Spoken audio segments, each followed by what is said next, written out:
Hey, Greg. You're watching from the bench as the team struggling to shoot early in the game.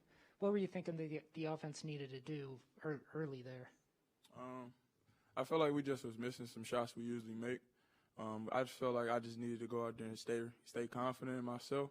My teammates needed to do the same as well, remain confident. We put the work in, so I feel like we should never lose our confidence, especially when you put the work in. And I feel like we just needed to remain confident. That's all we needed for real. This is your second straight really solid game.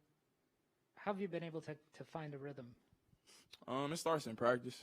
Battling against them guys on a daily basis can have you ready for any high-level college basketball game. So being able to go in there on a daily basis and battle against my teammates is what got me ready to play.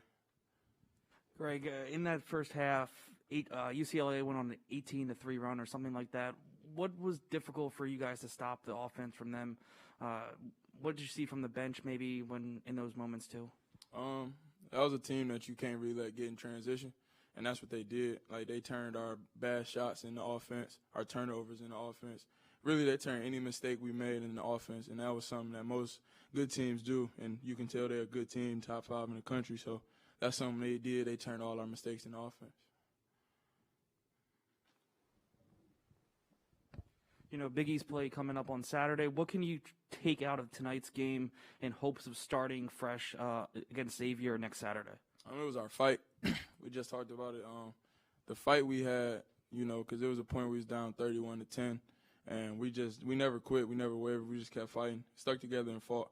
So I told, that's something we got to remain doing, especially when conference play. It's never going to be a perfect game ever. In the Big East. So I feel like as long as we continue to fight, no matter where we play at, we'll be good. Along the same lines, Greg, you've been around, there's ups and downs. What do you tell the young players in the locker room that have never gone through this sort of thing before? No matter what, you got to fight. Because you never know what possession or what play can change a game, especially in the Big East with every game basically being a one-possession game most of the time, 1 or 2 possessions. So I feel like as long as we fight and our young guys just come out there with a fight mentality, they're talented enough that basketball will take care of itself. It just start with them fighting.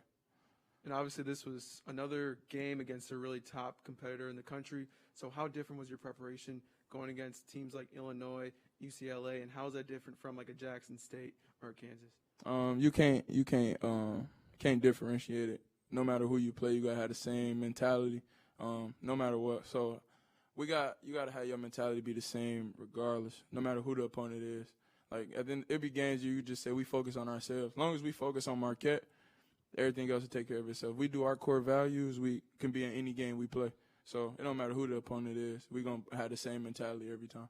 You guys had a second half that was much stronger from the field compared to the first. What was kind of said at halftime, maybe from you as a leader or even from Coach, that kind of sparked that second half comeback to a little bit? It was really, we told each other to remain confident because we was missing a lot of shots that we would make. So it was just remaining confident. Like we talked about, like I said earlier, you got to remain confident in the work you put in. All of us at we here for a reason. We at Marquette for a reason. And we put the work in to get here. So we remain confident in ourselves and fight. Anything is possible, and that's what we did in the second half. It's a career high for you today. Did your shot feel good, like in warm-ups, or did just the first couple go in and you got confident, or what happened? I'm always confident in my shot, but it started. So I think I want to say I missed my first 2, and I came out the game, and I believe it was Cam Jones. He just told me, keep shooting it, them good shots. My teammates, all of them told me, keep shooting the good shots. And so I remained confident, like I tell everybody else, so I had to do it myself, remain confident. And I shoot in here a lot, so I'm always going to be pretty comfortable here. So. You said the other day that you and Tyler and Cam go at it shooting threes in practice. Yeah. With Tyler, he's going through a little bit of a slump right now. How do you think he can break through break out of that?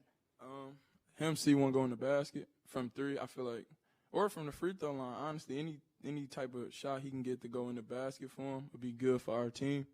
And he just got to remain confident. You can't let that bother him. The fact that he hasn't been making many shots. Let me see. Yeah, the fact that he ain't been making many shots. He puts the work in, so he just got to rely on his work and remain confident and know no matter what, we got his back, then he'll be good. Anything else for Greg? When you were going on your little run, especially in the first half, how much of an impact do the fans have on you, on helping you stay hot?